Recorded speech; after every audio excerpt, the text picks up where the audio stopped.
Hello दोस्तों, स्वागत है एग्जाम ब्रदर्स में। तो कैसे हैं आप लोग? मुझे उम्मीद है मैट्रिक की तैयारी आपकी बिल्कुल अच्छी चल रही होगी। तो आज मैं आप लोगों के लिए लेकर आ गया हूं ब्रीथ का एक और इम्पॉर्टेंट प्रमेय, थ्योरम। तो आइए हम लोग इसको शुरू करते हैं बिना किसी देरी के।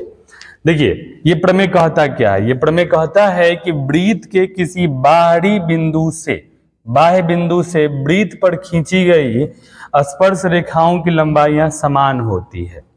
यानी प्रमेय कहता है कि ब्रीथ के किसी बाहरी बिंदु से ब्रीथ पर खींची गई स्पर्श रेखाओं की जो लंबाइयां होती हैं वो क्या होती हैं? समान होती है। यही मुझे साबित करना है। ठीक है ना बाबू? तो जैसा कि आप यहाँ देख सकते हैं कि ये हमारा क्या है? एक ब्रीथ है। इस ब्रीथ के केंद्र को हम O मानते हैं और एक बाहरी बिंदु हमारा हो जाएगा A। चलिए, बाहरी बिंदु को हमने A मान लिया, ठीक है। और A से इस ब्रीथ पर स्पर्श रेखा खींचा गया है AP और AQ, ठीक है ना। तो मुझे इसमें साबित करना है कि AP जो है ना वो AQ के क्या है? बराबर है। यही मुझे साबित करना है बाबू, ठीक है। तो सबसे पहले हम लिखेंगे दिया है, लिखेंगे दिया है ब्रीथ का केंद्र, दिया है ब्रीथ का केंद्र O है, ठीक है। बाहरी बिंदु, बाहरी बिंदु A से,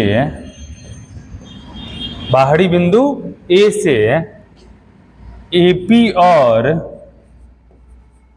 AQ, AP और AQ स्पर्श रेखाएं खींची गई हैं।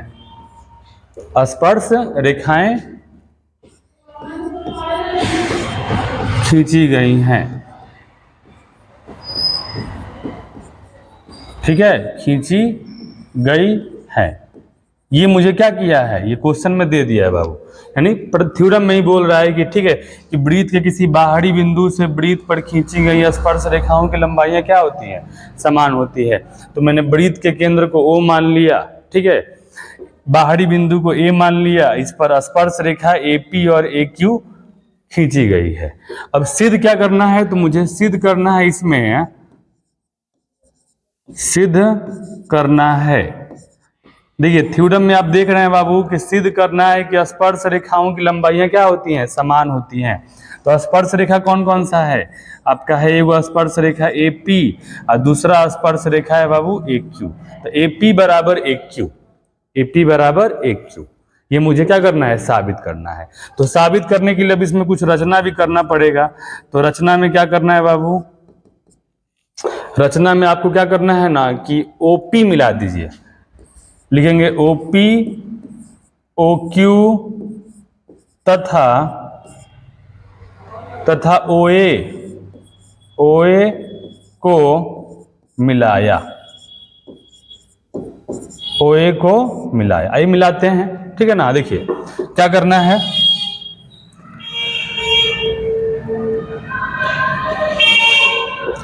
पहले हम OA को मिलाते हैं। OA को मिला दिया, फिर उसके बाद OP को मिला दिया, उसके बाद फिर OQ को मिला दिया, ठीक है ना। यानी ये हमें तीनों मिला देना है। अब मिलाने से क्या हुआ बताइए? यहाँ पर दो त्रिभुज का निर्माण हुआ। एक त्रिभुज कौन सा? आपका OQA और एक OPA, ठीक है ना। तो मिलाया जिससे,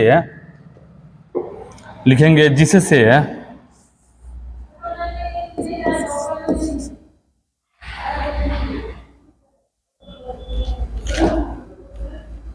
हाँ, मिलाया जिससे, जिससे दो त्रिभुज, जिससे दो त्रिभुज, त्रिभुज OQA, त्रिभुज OQA और त्रिभुज देखिए OPA बनते हैं। त्रिभुज OPA बनते हैं। दो त्रिभुज बनते हैं कि नहीं बनते हैं? बनते हैं ना। यहाँ पर दोनों त्रिभुज बनते हैं बाबू, ठीक है। अब आप यहाँ ध्यान से देखेंगे, लिखेंगे प्रमेय से। हमें प्रमेय से मालूम है, पहले मैंने आपको बताया हुआ है कि त्रिज्या स्पर्श रेखा पर लंब होती है। तो यहाँ पर OQ जो है ना ये त्रिज्या है। त्रिज्या इस स्पर्श रेखा पर क्या होती है? लंब होती है। यानी OQ, देखिए बाबू प्रमेय से मैंने पहले आपको बताया हुआ है, OQ लंब AQ, OQ लंब AQ। तो बोलिए अगर ऐसे होगा तो ये कोण Q जो है वो हमारा क्या हो जाएगा? 90 डिग्री। तो यहाँ पे कोण Q जो है वो क्या हो जाएगा? 90 डिग्री। क्लियर? उसी तरह OP लंब AP हो जाएगा। क्या हो जाएगा? OP लंब हो जाएगा AP। प्रमेय से त्रिज्या स्पर्श रेखा पे क्या होती है? लंब होती है। तो ये OP त्रिज्या और ये AP स्पर्श रेखा, ठीक है ना, त्रिज्या स्पर्श रेखा पर लंब होती है। तो उस हिसाब से वहां कोण P बराबर क्या हो जाएगा?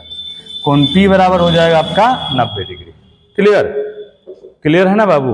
अब हम क्या करेंगे, देखिए, यानी ये प्रमेय से हमने ये दिखा दिया कि कोण Q आपका है 90 डिग्री और कोण P जो है ये भी आपका है 90 डिग्री। मुझे साबित करना है कि AQ जो है ना वो AP के बराबर है, AP AQ के बराबर है, ठीक है ना।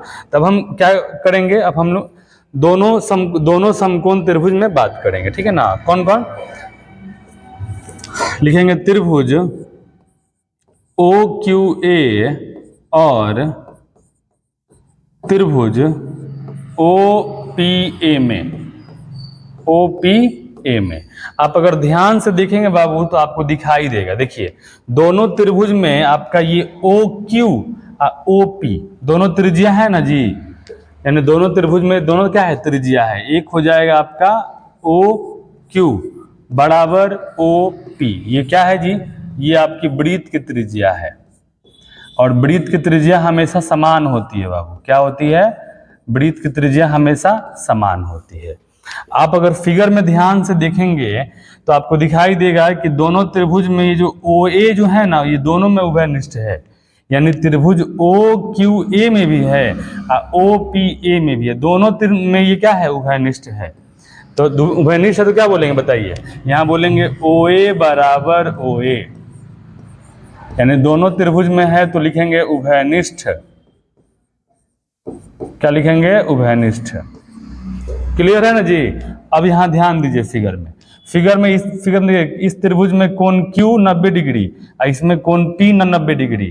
तो यहां पर क्या हो जाएगा कि कोण Q जो है बराबर है किसके? कोण P के, और ये क्या है? ये 90 डिग्री है।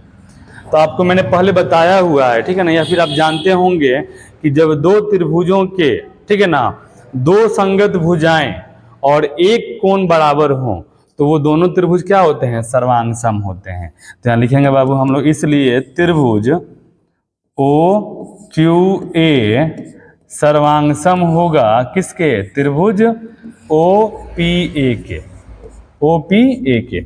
और ये किस सर्वांग समता से? तो भुजा भुजा कोण, चाहे भुजा कोण भुजा, ठीक है ना, भुजा कोण भुजा सर्वांग समता से, सर्वांग समता से, यानी इस सर्वांग समता के अनुसार ये दोनों त्रिभुज क्या होंगे? सर्वांग सम होंगे। और सर्वांग सम का मतलब ही होता है सभी अंग समान, सभी अंग समान।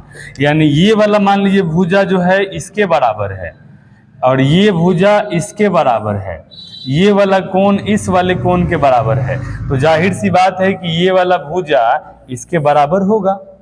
होगा कि नहीं होगा?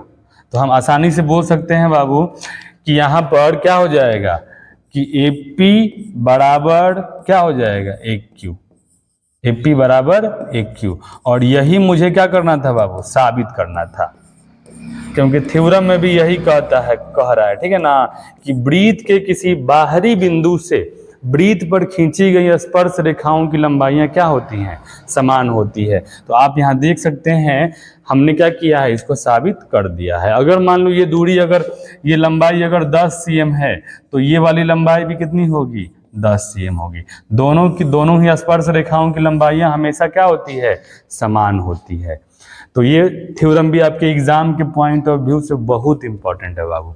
इसे आप नोट करें और इसको समझने का प्रयास करें। मुझे उम्मीद है आपको ये टॉपिक समझ में आया होगा। थैंक यू, धन्यवाद।